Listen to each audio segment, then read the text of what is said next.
I'm Scott Greenstone. I'm the current editor-in-chief of the Broadside, and this is the intro to news style writing.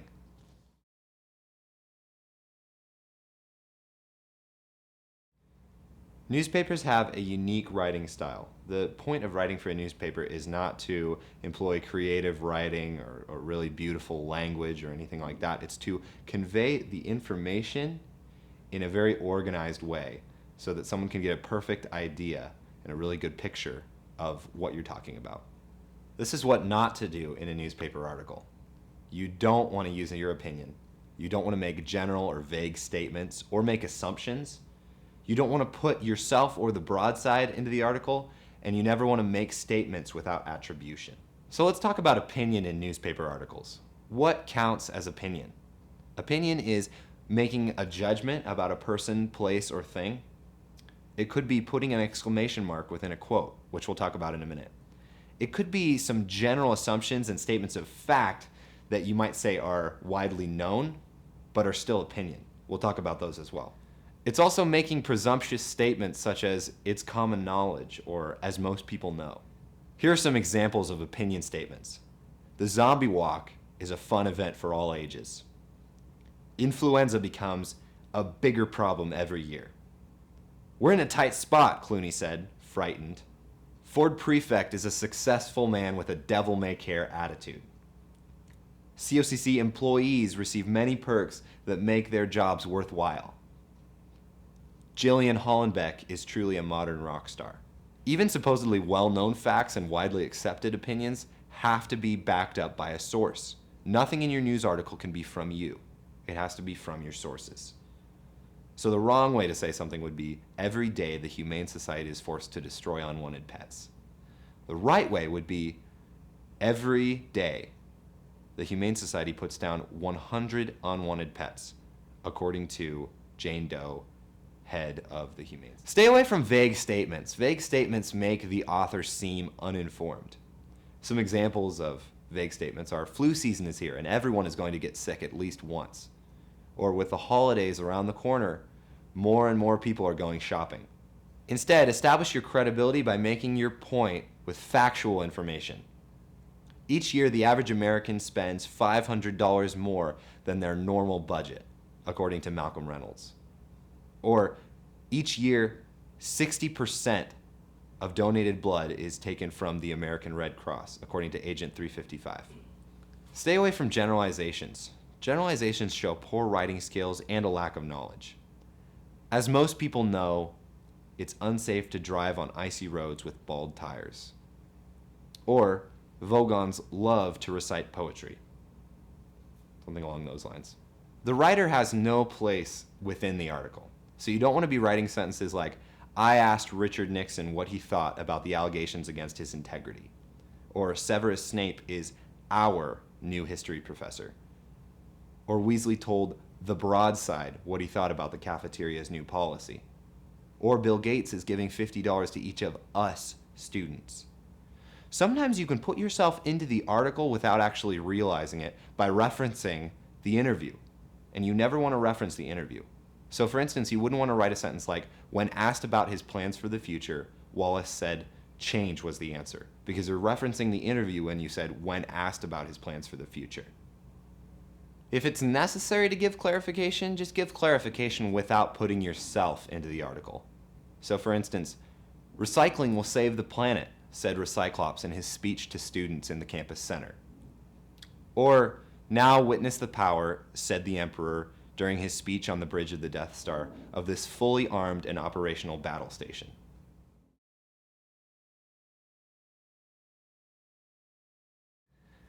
Now we're going to talk about AP standards, AP meaning Associated Press.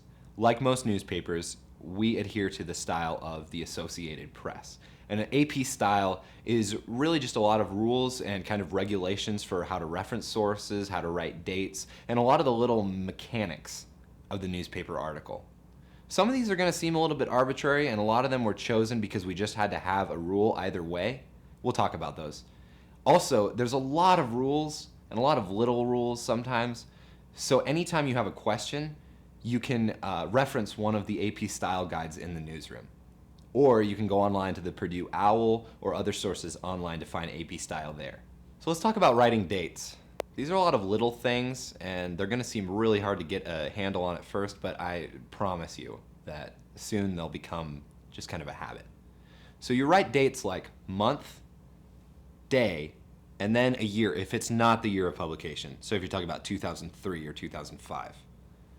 If it is the year of publication, that's just understood. So you would say October 17th, 2003, or October 17th. If you're referring to a month by itself, you'll just spell out the month. For an example, the project will start in January, spelled out.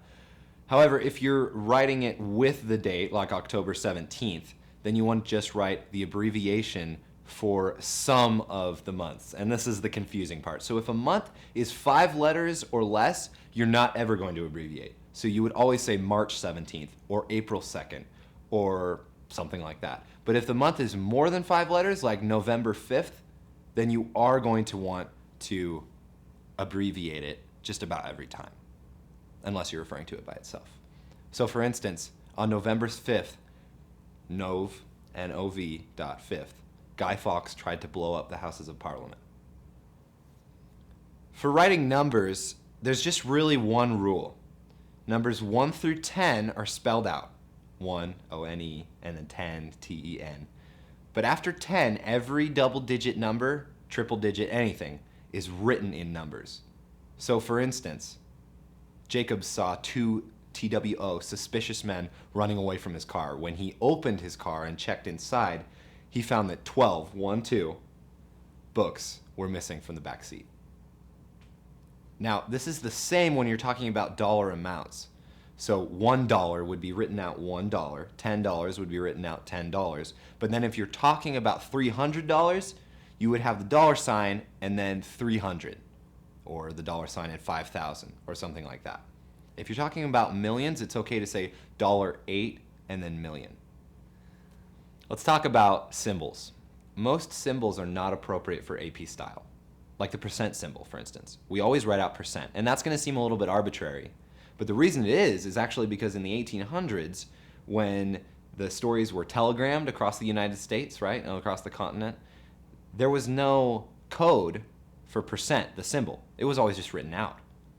So we've always just stuck to that because it's always been that way. And that's one of those rules that seems a little bit arbitrary, but it's not actually, because it has a history, and we've always just stuck to that. So in that same vein, most symbols we don't use, like the ampersand symbol. And for instance, the asterisk, as far as an asterisk goes, a lot of people use it to censor language. We don't ever use the asterisk to censor language because we don't censor language. We generally don't include it in the article unless we really feel like it's important. For instance, a couple years ago, one of our reporters was interviewing John Trudell, who is a Native American activist. And one of his theses, one of his really important sentences that he was talking about that really summed up his argument was, the government has been fucking over Native Americans for centuries. And we felt that that was really important and that was really central to his argument, so we included that. Most of the time, we don't print language. Moving on to abbreviations. Now, whenever you're talking about a place, a title, or an organization, the first time you talk about it, you definitely want to spell it out, like Central Oregon Community College. Would not be COCC the first time. So after that first time, if there is a widely used abbreviation, then use that abbreviation. For instance, DNA. Central Oregon Community College would be COCC. But other things like the Ways and Means Committee would not be, they're never abbreviated as WMC. I've never seen that. So we would always call them the Ways and Means Committee. So an example is, there is a new military science professor at Central Oregon Community College. Ender Wiggins said, it has always been his dream to teach at COCC. Let's talk about introducing and referencing sources. The first time you introduce your source, who is the person you're quoting in your article, you're going to want to refer to them by their full name.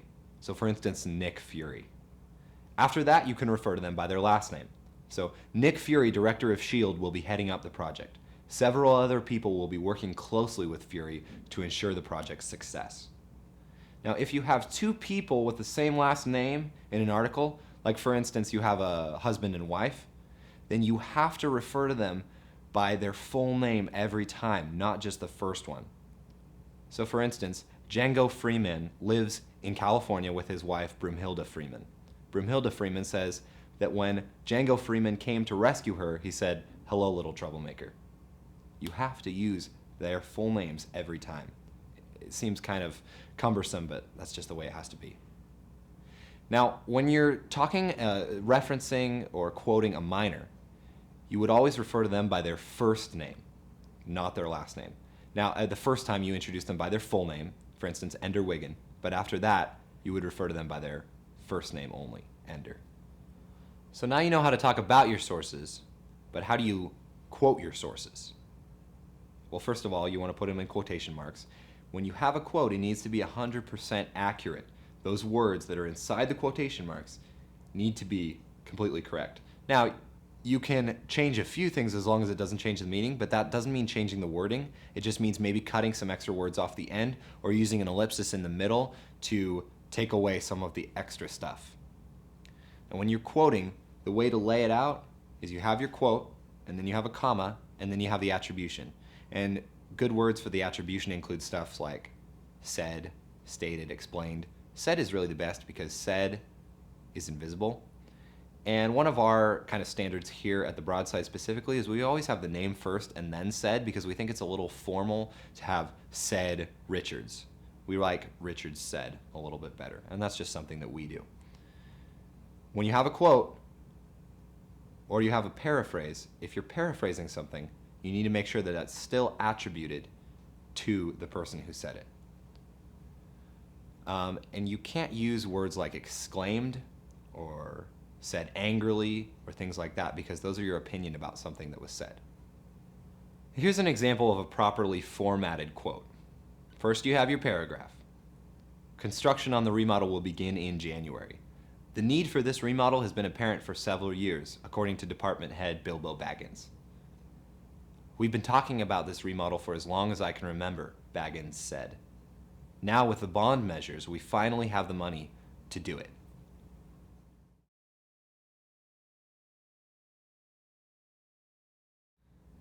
Finally, let's talk about how to organize your article.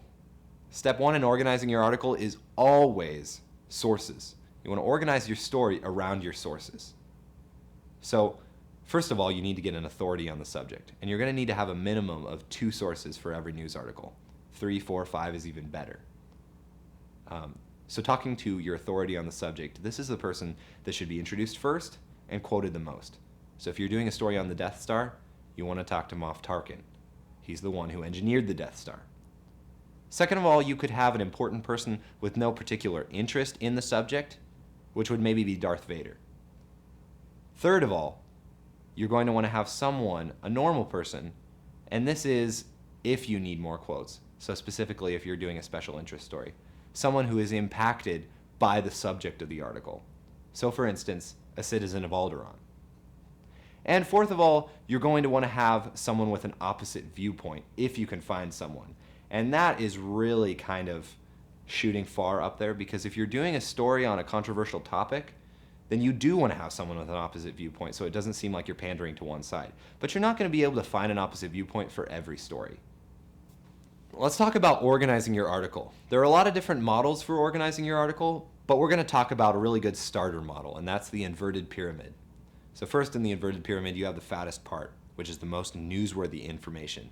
That's where you answer the 5 W's and a little additional W over here. And the 5 W's are what, where, when, why, who, and then over here we have who cares, because we really want to get invested with this article. In the middle, you're going to explore the event or the subject that you were talking about in the first part and give it a little bit more detail so that people can really have a good idea of what you're talking about. And then in the last part, you're either going to provide background info or additional information, maybe contact info of the authorities or somewhere like that, or maybe you'll have a quote to really end this article well. So now you know how to organize your article, but how do you start your article? Every article needs to start with a really engaging lead. The lead hooks your reader and tells them why they should care. For instance, a good lead would be, after getting bit by a radioactive spider, Peter Parker began experiencing major changes to his DNA. That grabs you. Here are some things you don't do in a lead. You should never ask a question that the reader can say no to. For instance, do you ever run on the track? Well, you may be interested to find out that there are track snakes this year at COCC. You could say no to that. Someone can say, no, I don't run on the track, and quit it right there, not read the article. You also never want to start your lead with a date, because dates are boring. On November 1st, Rorschach wrote the last entry in his journal. Finally, let's talk about ending your article. Last of all in your article, you want to have the kicker. The kicker is the part that really sends off the reader. Now, it can change depending on what kind of article you're writing. If you're writing a news article, you'll probably want to end with the contact info of police or authorities or campus public safety. But if you're doing a wider ranging human interest article or something like that, where you have a lot of different quotes and a lot of different sources, you could end with a really interesting quote. I know life isn't fair, said Calvin, but why can't it ever be unfair in my favor? Now that you have all these tools, you're ready to go out and write your first article.